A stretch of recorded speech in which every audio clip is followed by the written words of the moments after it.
Shalom, salam sejahtera di dalam nama Tuhan Yesus Kristus. Bapak Ibu sekalian, tetap bersama saya, Pendeta Binsar Sianipar, BBS dari Gereja Alkitab Allah Esa.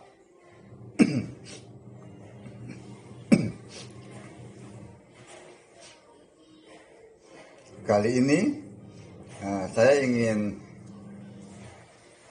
membuat sebuah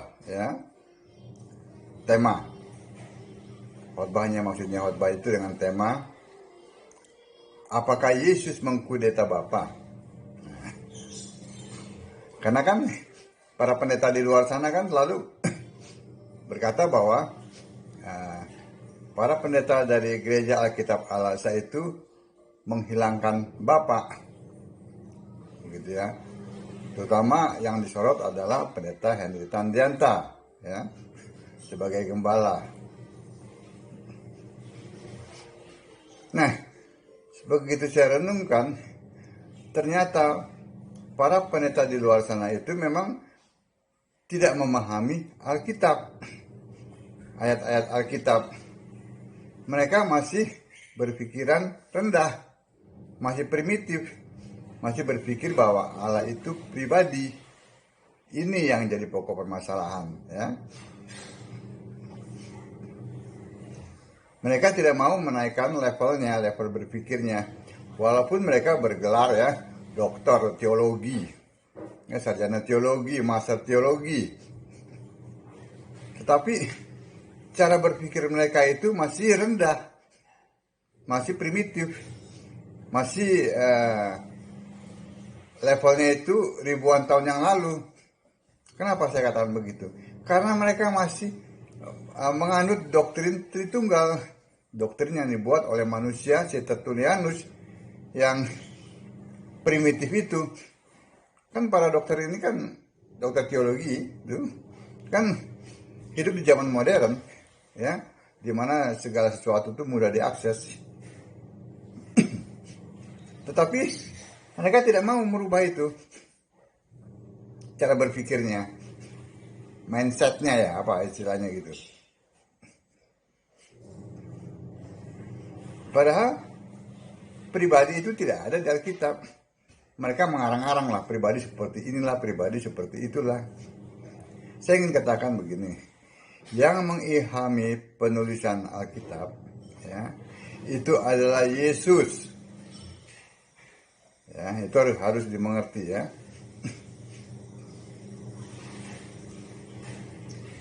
Kalau Yesus katakan, ya, Tuhan Allah itu satu, ya, jangan kalian tafsirkan tiga.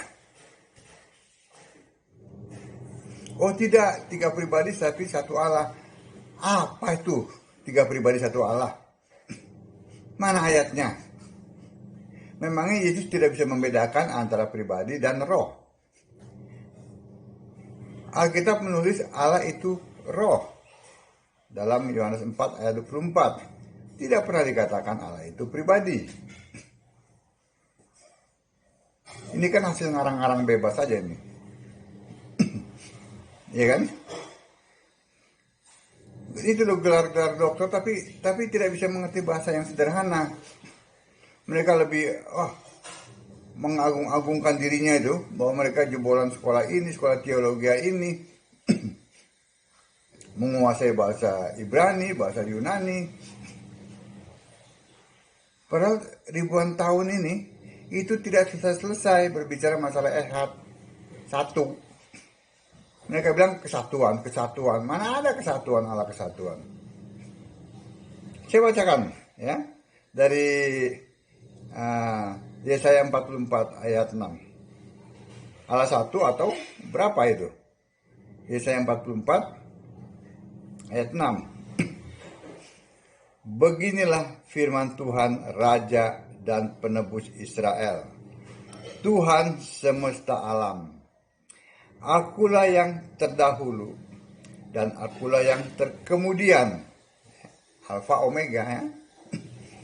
Tidak ada Allah selain daripada ku. Tidak dikatakan tidak ada Allah selain daripada kami. Daripadaku. Jelas. Lalu saya bacakan juga ya dari Galatia 3 ayat 20. Tadi kan di perjanjian lama. Sekarang di perjanjian baru. Ya. Seorang pengantara bukan hanya mewakili satu orang saja. Sedangkan Allah adalah satu. Mana yang tiga? Mana yang pribadi? Ngarang bebas saya ini para penganut Tritunggal. Nggak tahu malu. Gelarnya berderet-deret. Tapi bahasa seperti bahasa yang sederhana tidak bisa mengerti.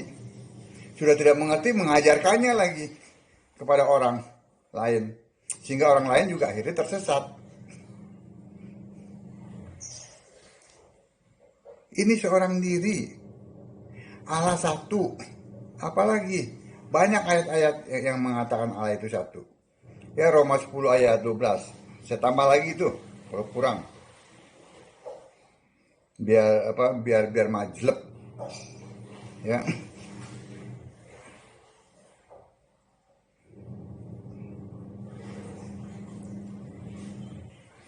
Sebab tidak ada perbedaan antara orang Yahudi dan orang Yunani. Karena Allah yang satu itu adalah Tuhan. Allah yang satu itu adalah Tuhan. Itu ada dua pengertian. Yang satu, maksudnya bukan dua pengertian apa, tapi ada dua ya yang dimaksud di sini. Allah itu satu. Allah itu Tuhan. Ya. Karena Allah yang satu itu adalah Tuhan dari semua orang. Kaya bagi semua orang yang berseru kepadanya. Apalagi, karena mampetnya tuh di situ. Tekar tengguk. Cobalah rendah hati. Jadi jelas Allah satu kan. Allah itu roh. Lalu Allah itu maha hadir. Yeremia 23 ayat 24. Ya.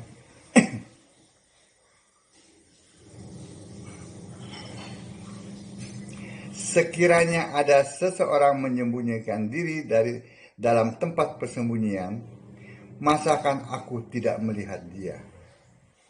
Demikian firman Tuhan. Tidakkah aku memenuhi langit dan bumi? Demikianlah firman Tuhan itu. Allah maha hadir. Jelas bukan? Allah satu, Allah roh, Allah maha hadir.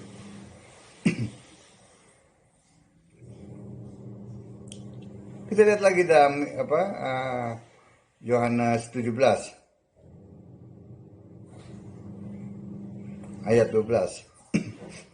Selama aku bersama mereka, aku memelihara mereka dalam namamu,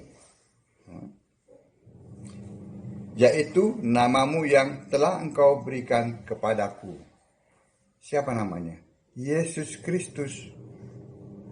Aku telah menjaga mereka dan tidak ada seorang pun dari mereka yang binasa, selain daripada dia yang telah ditentukan untuk binasa, supaya genaplah yang tertulis dalam kitab suci. Jadi nama Allah itu Yesus. Allah itu satu, Allah itu roh, Allah itu maha hadir. Nah, sekarang kita lihat Yohanes 1 ayat 1. Ini yang digagal pahami ya oleh para penganut Tritunggal di luar sana. Pada mulanya adalah firman. Firman itu bersama-sama dengan Allah, dan firman itu adalah Allah. Pada mulanya adalah firman. Awal-awalnya itu adalah firman. Firman itu bersama-sama dengan Allah. Dua atau satu? Satu. Kenapa satu? Karena dia adalah roh. dia tidak dibatasi ruang dan waktu. Ya.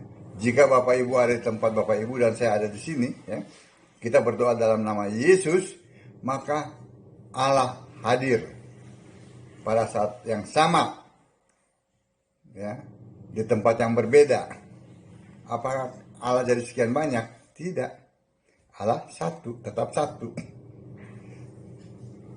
Itulah kemahakuasaan Allah. Karena dia tidak dibatasi ruang dan waktu. Karena Allah lah pencipta ruang itu. Dia ciptakan langit dan bumi. Itu kan bicara masalah ruang. Dia ciptakan waktu. Itu kan perputaran antara bulan mengitari bumi, ya, lalu bersama-sama mengitari matahari. Itu kan berbicara masalah waktu. Dialah pencipta itu. Sebab itu dia tidak dibatasi oleh ruang dan waktu. Sebelum ada benda-benda itu, ya, yang berbicara masalah waktu, dia sudah ada. Dialah penciptanya. Jadi firman, ya, adalah Allah. Firman bersama-sama Allah itu bukan berarti bahwa ada dua, melainkan, ya, itu Allah membahasakan dengan bahasa manusia, gitu. Bahwa Allah tetap ada di surga pada saat Yohanes 1 ayat 14, pada saat firman yang adalah Allah menjadi manusia. Di surga tetap ada Allah. Di surga tetap ada firman. Kenapa? Karena firman bersama-sama dengan Allah dan tidak pernah meninggalkan Allah. Itu menyatakan bahwa tidak bisa dipisah. Firman itu satu dengan Allah. Sebab ayat selanjutnya, firman itu adalah Allah. Tetapi ini kan digagal pahami, ya, oleh pemikir-pemikir primitif itu. Mereka berpikir, oh, bersama-sama itu ada dua. Padahal pada saat firman yang adalah Allah itu ada di dalam 1000, ya, tempat, ya, dalam waktu yang berbeda, dia tetap satu.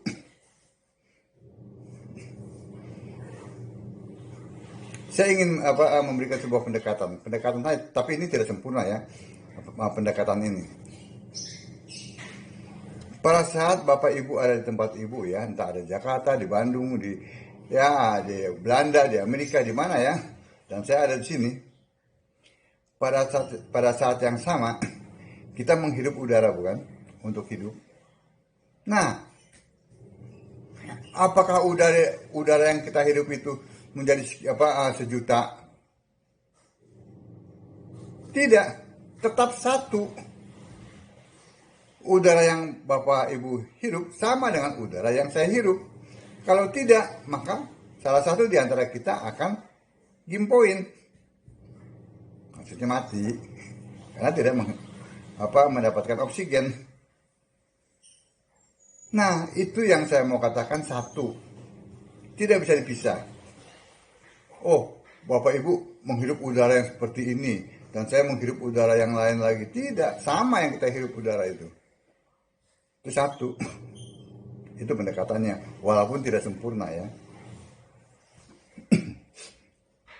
Itulah maka saya bilang yang sering digagal pahami di sini.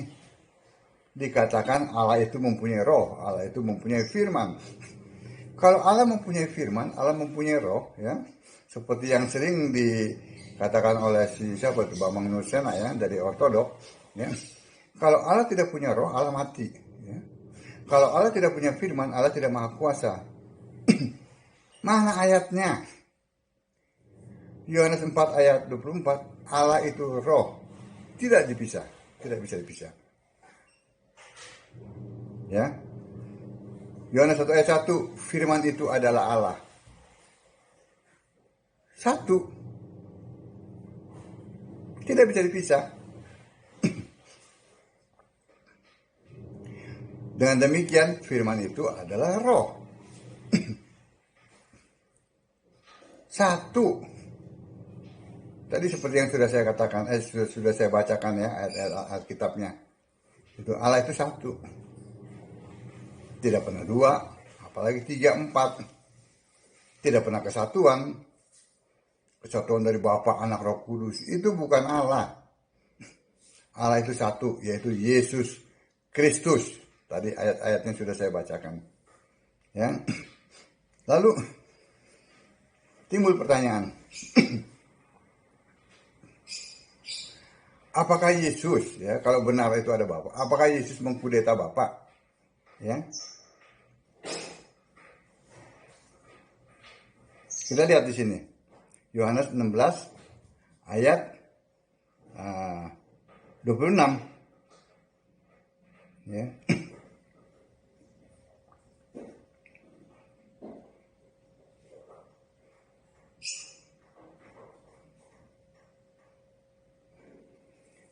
Pada hari itu kamu akan berdoa dalam namaku, dan tidak aku katakan kepadamu bahwa aku meminta bagimu kepada Bapa. Jelas bukan? Pada hari itu, kapan? Pada saat Yesus naik ke surga, dia kembali menjadi firman itu. Dia kembali menjadi Allah.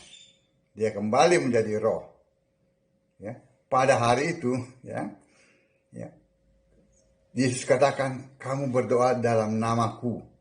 Ya. Dalam nama Yesus. Ya. Dan tidak aku katakan kepadamu bahwa aku meminta bagimu kepada Bapa. Tidak lagi.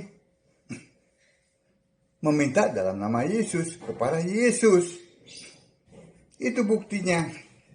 Nah, kalau Allah itu tiga, maka jelas-jelas Yesus mengkudeta Bapa. Kenapa? Karena dia ini berkata, dia melarang ya murid-muridnya untuk berdoa dalam nama yang lain. Berdoa meminta kepada Bapa. Mengerti? Ini kan secara langsung Yesus katakan.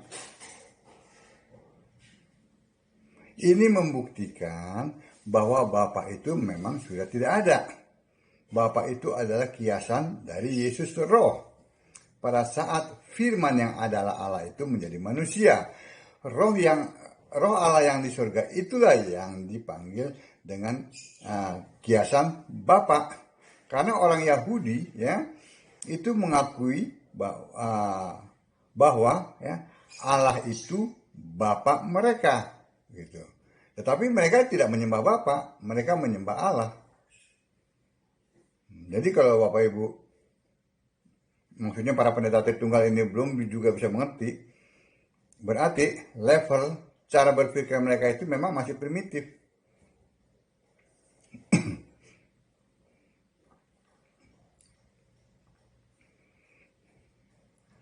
Baik, kita itu yang pertama ya. Yang kedua ya, Yohanes 14 ayat 14. Yesus sendiri menyuruh doa kepada ya, berdoa kepadaku dalam namaku, artinya tidak lagi berdoa kepada Bapa. Kalau tadi berdoa kepada Bapa ya, tapi sekarang tidak. Yohanes 14 ayat 14.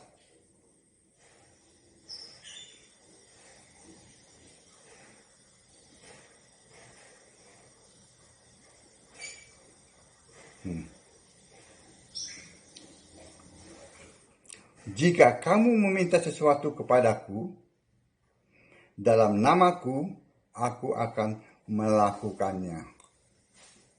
Meminta kepada Yesus dalam nama Yesus, tidak lagi meminta kepada Bapa. Perhatikan konteks waktunya.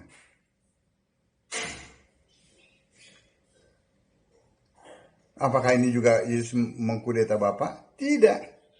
Itu menyatakan bahwa Yesus sudah kembali. Pada saat Yesus kembali menjadi Allah, ya, kita diajar untuk meminta dalam nama Yesus, meminta kepada Yesus. Bapa itu memang kiasan dari Yesus Roh. Kata Bapa itu ya. Lalu Yohanes 8 ayat 24. Yohanes 8 ayat 24.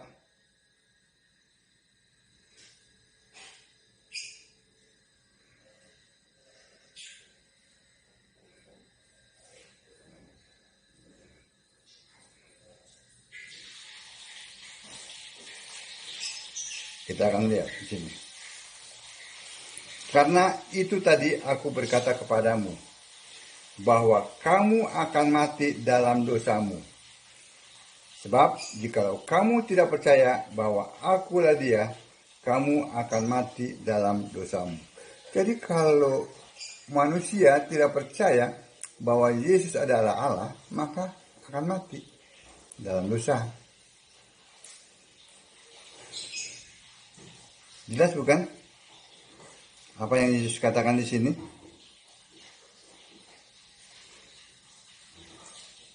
Kita lihat lagi, ya. Siapakah Yesus itu? Dalam Kisah Para Rasul 10 ayat 15.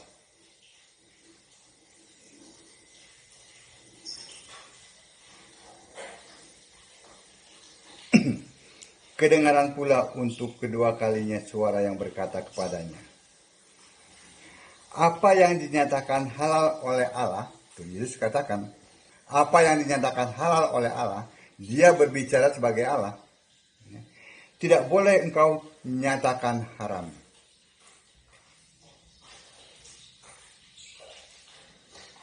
Dia Allah. Lalu dalam Wahyu 1 ayat 8.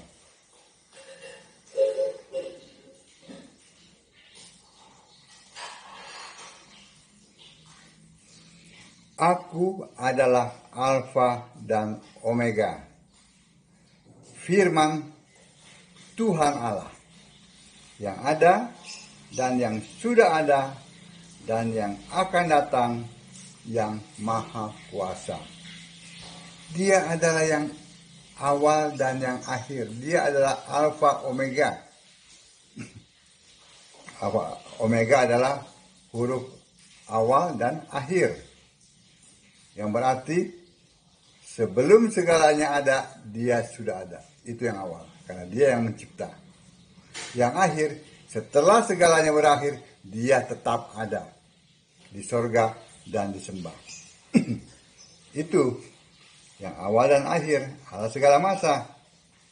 Ya, yang ada, dia ada, bukan tidak ada. Dia ada, ya, yang ada dan yang sudah ada dan yang akan datang, yang maha kuasa. Mana Bapa? Mana Tritunggal? Ya.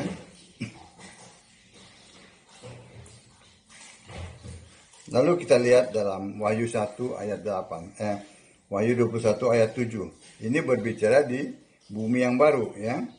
Bukan bumi yang sekarang. Kalau bumi yang sekarang kan ini bulat nih, ya. Bumi yang baru nanti datar, ya.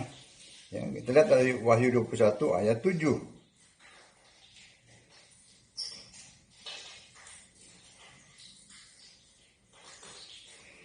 Barang siapa menang, ia akan memperoleh semuanya ini. Dan aku akan menjadi Allahnya, dan ia akan menjadi anakku. Jelas bukan? Yesus itu adalah Allah, satu-satunya. Dia adalah Tuhan Allah, Allah yang benar. Dengan demikian, Yesus tidak pernah mengkudeta Bapa, sebab memang Bapa itu kiasan dari Yesus Roh. Setelah Yesus naik ke surga, kiasan Bapa itu tidak diperlukan lagi. Sebab dia adalah Allah, Allah yang benar. Amin. Kiranya apa yang saya sampaikan ini dapat membuat Bapak Ibu terus termotivasi untuk membaca Alkitab. Jangan pernah ikuti para pendeta yang selalu tafsir-tafsir bebas itu. Karena ujung-ujungnya akan membawa kepada kematian kekal.